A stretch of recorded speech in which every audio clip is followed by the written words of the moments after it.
Praise the lord. అందరికీ వందనాలు తెలియజేస్తున్నాను. ఈరోజు దేవుడు ఇచ్చినటువంటి వాగ్దానము యెషయా గ్రంథము 57 అధ్యాయం 7వ వచనంలో వ్రాయబడినట్టుగా, నా హృదయము నిబ్బరంగా ఉన్నది. దేవా, నా హృదయం నిబ్బరంగా ఉన్నది, నేను పాడుచూ స్తుతిగానము చేసేదని. దావీదు అంటున్నాడు, నేను నిబ్బరంగా ఉన్నాను, నేను ధైర్యంగా ఉన్నాను, నేను భయపడట్లేదు. ఎందుకు అంటే దేవుడు నా పక్షంగా ఉన్నాడు, ఆయన నాకు కార్యం చేసే దేవుడు అని ఆయనకు తెలుసు అన్నమాట. యోబు అంటాడు, యోబు గ్రంథంలో వ్రాయబడింది, నీ భక్తి నీకు ధైర్యం పుట్టింపదా. నిజమే, మనం చేస్తున్న భక్తి మనకు ధైర్యాన్ని పుట్టిస్తుందంట. అబ్రహాము తన కుమారుడిని సైతం పట్టుకెళ్ళడానికి ఆయన యొక్క కొండ చివరికి తీసుకెళ్ళి అక్కడ ఆయనని బలి అర్పించడానికి ఏమాత్రం వెనకాడలేదు. ఎందుకంటే నా దేవుడు మృతులలో నుంచి సైతం, ఒకవేళ నా కుమారుడు మృతుడైపోయినా సరే తిరిగి నా చేతులకి సజీవంగా ఇవ్వగలిగిన దేవుడు, మృతులలో నుంచి ఒకవేళ చనిపోయిన తిరిగి లేపి నాకు అప్పగించగలిగిన దేవుడు కాబట్టి నేను భయపడను అంటున్నాడు అనమాట. ఈరోజు నువ్వు కూడా దేవుని నామంలో దేని విషయంలో అయితే భయపడుతున్నావో, బాధపడుతున్నావో, దేవుడు అంటున్నాడు, నేను నీకు సహాయం చేస్తాను. నువ్వు నిబ్బరం కలిగి ఉండు, ధైర్యంగా ఉండు. దావీదులాగా నువ్వు పాడుచూ స్తుతి గానము చేయి. నిజంగా ఒక సహోదరి తన యొక్క భర్త చావు బ్రతుకుల్లో ఉన్నాడు ఒక రోజు.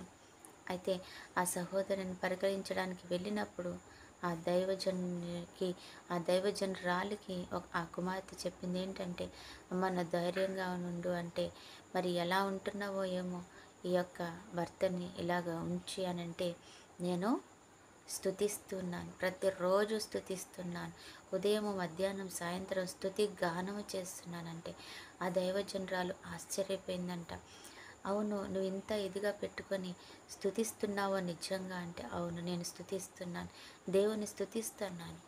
నేను స్తుతిస్తే సాతాను పారిపోతాడు, స్తుతి గానము చేస్తే దేవుని సన్నిధి ఆయన దగ్గరకు వస్తుందని నేను నమ్ముతున్నాను, నా భర్తని దేవుడు బాగు చేస్తాడని నేను నమ్ముచున్నాను అని చెప్పిందంట. అప్పుడు ఆ స్తుతి గానాన్ని బట్టి ఆమె ఆ దైవజనరాలు నిజంగా సంతోషిస్తూ వెళ్ళిందంట. నిజంగానే కొద్ది రోజులకి ఆమె తన భర్తను తిరిగి పొందుకుందంట, ఆరోగ్యంగాను ఆశీర్వాదకరంగాను పొందుకుందంట. కారణం ఏంటంటే ఆమె కేవలం స్తుతిస్తూ ఉండేదంట.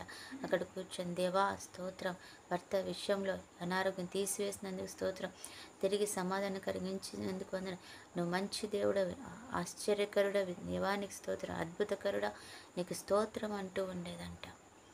ఆ స్తోత్రాలు చెల్లించడం ద్వారా ఆమె గొప్ప మేలు పొందుకుందంట. నిజంగానే దావీదు కూడా అంటున్నాడు, నేను పాడుచూ స్తుతి గానము చేసేదను, నేను నిబ్బరంగా ఉన్నాను ప్రభువా, నాకే సమస్య వచ్చి నేను భయపడను ప్రభు అంటున్నాడు. ఈరోజు నువ్వు కూడా భయపడకుండా స్తుతి గానము చేద్దాం, మేలు పొందుకుందాం. ఆమేన్. ప్రార్థన. పరిశుద్ధుడు అయిన దేవా, ప్రేమ కలిగిన తండ్రి, నువ్వు మాట్లాడిన మాటను బట్టి వందనాలు. ఎంతమంది బిడ్డలైతే ఈరోజు అధైర్యంతో తండ్రి అసమాధానంతో ఉన్నారు, వారందరితో మాట్లాడుతున్నాం, మీరు భయపడకండి, నిబ్బరంగా ఉండండి అని చెప్తున్నావు తండ్రి. మరి మేము నిబ్బరంగా ఉంటుండగా తండ్రి, మాకు రావాల్సిన ఆశీర్వాదం, కావాల్సిన మేలు అయా తండ్రి ఎదురు చూస్తున్న అవసరత ఏసునామములో తీర్చబడును గాక. ప్రతి వ్యతిరేకత కొట్టివేయండి, ప్రతి అధైర్యం తీసివేయండి తండ్రి, సమాధానం దయచేయమని, ఆశీర్వాదం కలుగచేయమని బ్రతిమలాడుతున్నాం తండ్రి. ఈరోజు ఎంతమంది బిడ్డలైతే ప్రవ్వా యేసయ్య వారి ఆర్థిక ఇబ్బందులను బట్టి, అనారోగ్య పరిస్థితులను బట్టి, కలహాలను, అసమాధాన్ని బట్టి అడుగుతున్నారు, వారందరికీ నెమ్మది కలుగునుగాక, అయా మేలు కలుగునుగాక, అద్భుతం జరుగునుగాక. మరి ప్రవ్వా ఈరోజు బర్త్డే, మ్యారేజ్ డే జరుపుకున్న బిడ్డలను కూడా జ్ఞాపకం చేసుకోమని, సమస్త మహిమ మీరే పొందుకోమని యేసు నామములో ప్రార్థిస్తున్నాం తండ్రి.